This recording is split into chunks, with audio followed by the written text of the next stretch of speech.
क्या team India में नए कोच की एंट्री तय हो चुकी है? क्या बीसीसीआई ने खुद गंभीर के विकल्प की तलाश शुरू कर दी है? और क्या अब बहुत जल्द गौतम गंभीर की विदाई का रास्ता साफ होने वाला है? आज की ये कहानी सिर्फ अफवाहों की नहीं है। आज की ये कहानी है नाकामी, जिद, सत्ता की चुप्पी और उस अंदरूनी दबाव की जो अब बीसीसीआई के गलियारों में साफ महसूस किया जा रहा है। देखिए, दिसंबर 2025 के आखिरी हफ्ते में जो कुछ हुआ है उसने भारतीय क्रिकेट को हिलाकर रख दिया है। ऊपर से बीसीसीआई भले ही बयान दे रही हो कि सब ठीक है, लेकिन अंदरखाने जो आग लगी है उसकी गर्मी अब बाहर तक आने लगी है। और इस पूरी आग के बीच में एक नाम सबसे ज्यादा जल रहा है, गौतम गंभीर। सबसे पहले बात करते हैं उन अफवाहों की जिनसे पूरा बवाल शुरू हुआ। खबरें आईं कि गंभीर को टेस्ट कोच के पद से हटाया जा सकता है। कहा गया कि बीसीसीआई ने वीवीएस लक्ष्मण से संपर्क किया रेड बॉल टीम की कमान सौंपने के लिए। सोशल मीडिया पर हंगामा मच गया, कुछ लोग खुश हुए, कुछ डर गए और कुछ ने सीधा सवाल दाग दिया, आखिर गंभीर को इतनी छूट क्यों? अब जरा पीछे चलते हैं, क्योंकि बिना आंकड़ों और शर्मनाक सच्चाई को देखे इस सवाल का जवाब नहीं मिलेगा। गंभीर की कोचिंग में टीम इंडिया ने घर पर वो किया है जो पिछले 15-20 साल में कभी नहीं। न्यूजीलैंड के खिलाफ घरेलू सीरीज में 0-3 की क्लीन स्वीप। सोचिए, अपने ही घर में, अपनी ही पिचों पर, वो भी न्यूजीलैंड से। और अगर किसी को लगा कि ये बस एक हादसा था तो दक्षिण अफ्रीका ने आकर उस भ्रम को भी तोड़ दिया, 0-2 की हार। अब कोई मुझसे ये मत कहना कि ये ट्रांजिशन फेज है। भाई, ट्रांजिशन का मतलब ये नहीं होता कि घर में घुसकर मेहमान आपको पीट के चला जाए। ट्रांजिशन का मतलब ये नहीं होता कि टेस्ट क्रिकेट में भारत 6ठे नंबर पर लुढ़क जाए। हां, आपने सही सुना, वर्ल्ड टेस्ट चैंपियनशिप की अंक तालिका में टीम इंडिया 6ठे स्थान पर है। ये वही भारत है जो एक समय फाइनल का पक्का दावेदार माना जाता था। और यहां से सवाल उठता है, जिम्मेदार कौन है? खिलाड़ी? नहीं, कप्तान आंशिक रूप से।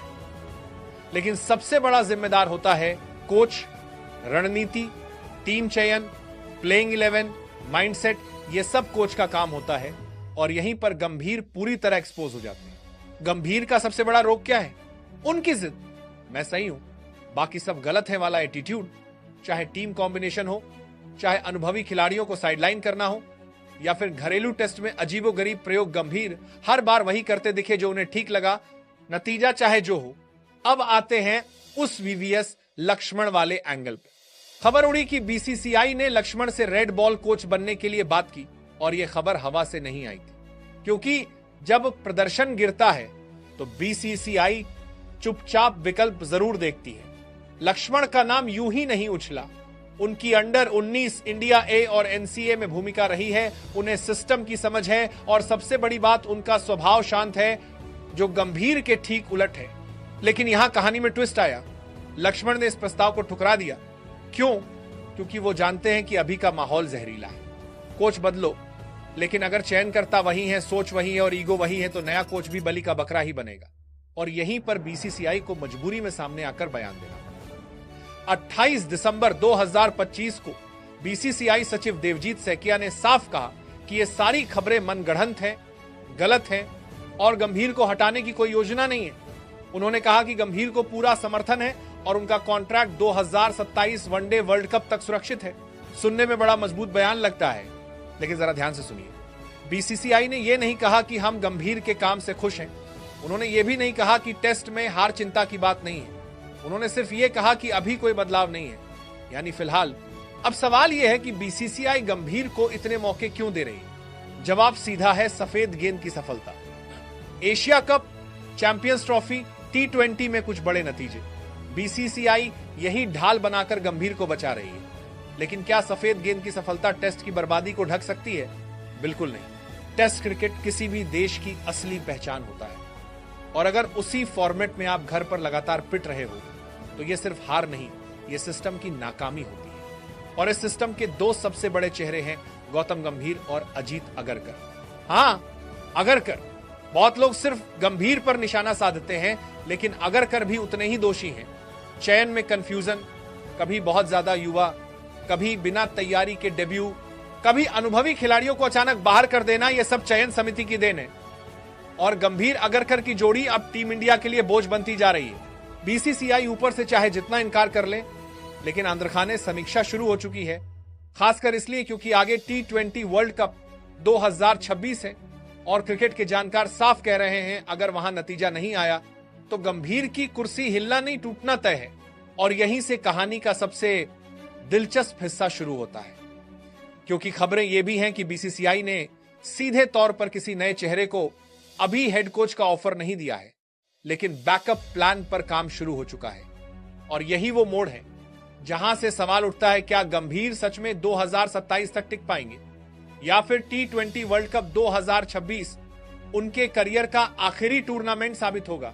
क्योंकि अगर वहां भी वही जिद, वही गलत फैसले और वही अहंकार दिखा तो इस बार बीसीसीआई के पास बचाने का बहाना नहीं होगा। और अब बात करते हैं उस सबसे बड़े अपराध की जिसकी कीमत टीम इंडिया आज चुका रही है और आने वाले वक्त में और भी चुकाएगी। वर्ल्ड कप जैसे बड़े मंच पर ऐसे खिलाड़ियों को बाहर रखना जो अकेले दम पर मैच जिताने की काबिलियत रखते थे, ये कोई छोटी गलती नहीं होती, ये क्रिकेटिंग क्राइम होता है। देखिए, वर्ल्ड कप कोई एक्सपेरिमेंटेशन की लैब नहीं होता। वहां मुझे लगता है या मेरी सोच ये है नहीं चलता, वहां चलता है सिर्फ और सिर्फ प्रूवन मैच विनर्स। लेकिन गंभीर की सोच हमेशा से यही रही है कि नाम नहीं, मेरा सिस्टम चलेगा।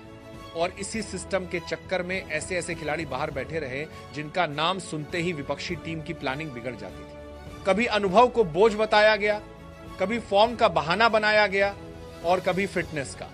लेकिन सच्चाई यह है कि कई फैसले सिर्फ ईगो से लिए गए, जो मेरे हिसाब से चलेगा वही खेलेगा। यही गंभीर की सबसे बड़ी कमजोरी रही है और यही कमजोरी टीम इंडिया को अंदर से खोखला कर रही है।